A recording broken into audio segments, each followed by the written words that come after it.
Hello hi friends, ముందుగా అందరికీ నమస్కారం అండి. ఈరోజు అయితే సింపుల్గా వంట రాని వాళ్ళు కూడా చాలా ఈజీగా చేయగలిగే వంకాయ పచ్చిపులుసు అండి. దానికి వచ్చేసి ఇగోండి తెల్ల వంకాయ పెద్దదైతే తీసుకున్నాను. దీని ప్లేస్లో నల్ల వంకాయ కూడా తీసుకోవచ్చు, చిన్న వంకాయలతో కూడా చేయొచ్చు అండి. నా దగ్గర ఈ వంకాయ అయితే ఉంది. ఇది నీట్గా కడిగి పెట్టాను. దాంట్లోకి వచ్చేసి సన్నగా తరిగిన ఆనియన్, పెద్ద ఆనియన్ ఒకటి, చింతపండు పెద్ద నిమ్మకాయ సైజంత చింతపండు అయితే తీసుకున్నాను. అలానే చింతపండు కడిగి నానబెట్టానండి.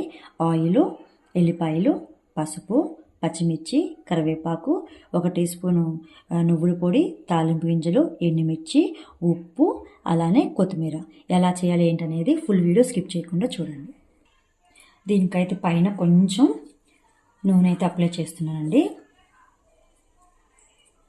ఈ వంకాయలు లాస్ట్ టైం వంకాయ కర్రీ చేసి చూడండి, ఊరి నుంచి వచ్చినాయి అన్నమాట వంకాయలు. చాలా చాలా బాగున్నాయి లేతగా. ఆయిల్ అయితే అప్లై చేసి స్టవ్ ఆన్ చేస్తాను. స్టవ్ ఆన్ చేసుకొని ఇదైతే కాల్చుకున్నామండి.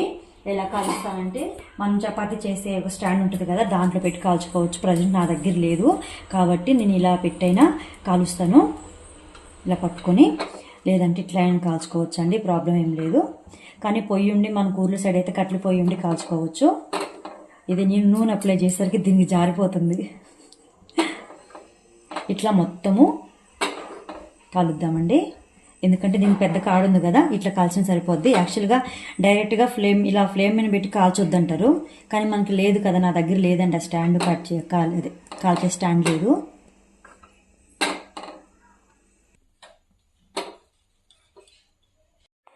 ఇవ్వండి, ఈ నల్లటిదంతా తీసేసి కట్ చేసుకుందాము. కాలింది కదండి, వచ్చేస్తుంది.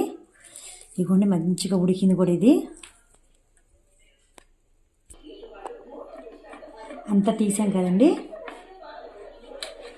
ఇదైతే మెత్తగా స్మాష్ చేశానండి. ఇది పక్కన పెట్టుకుందాం. ఇప్పుడు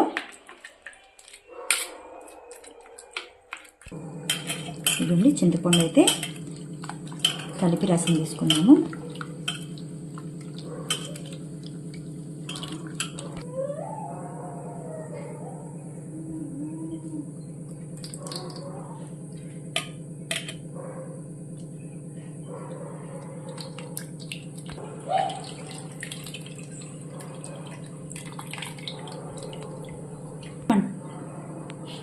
దీంట్లో సరిపడా వాటర్ అయితే యాడ్ చేద్దాము, మన టేస్ట్ని బట్టి, తినే పులుపుని బట్టి.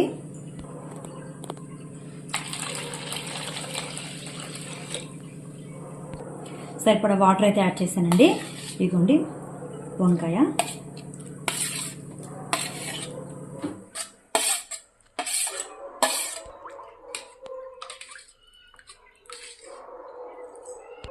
దీన్ని సరిపడదని వేరే దాంట్లో తీసుకున్నానండి. ఇదిగోండి సన్నగా తరిగిన ఆనియన్,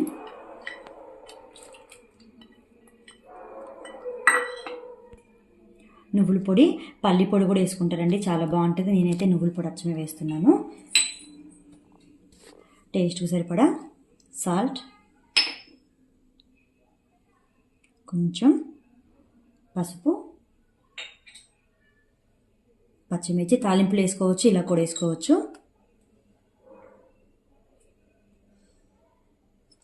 కొత్తిమీర. ఒకసారి మొత్తం కలుపుకుందామండి. దీంట్లో రవ్వ బెల్లం వేసుకున్నా కూడా బాగుంటుందండి. నేనైతే బెల్లం వేయలేదు ఈరోజు. బెల్లం వేసుకున్నా కూడా చాలా బాగుంటుంది పచ్చిపులుసు. ఇది పప్పులోకి కూడా బాగుంటుందండి.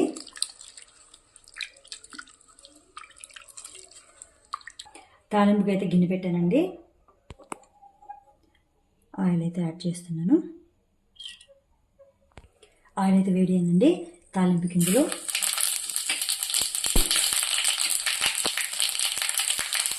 ఎండుమిర్చి,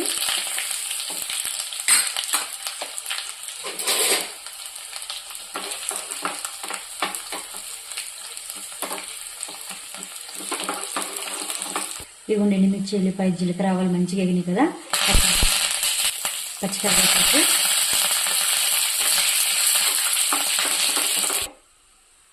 ఇదైతే అయిపోయిందండి.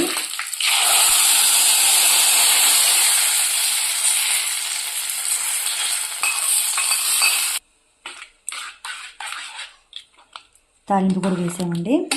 ఉప్పు అన్నీ కరెక్ట్గా సరిపోయినాయి. ఉప్పు సరిపోతే యాడ్ చేశాను.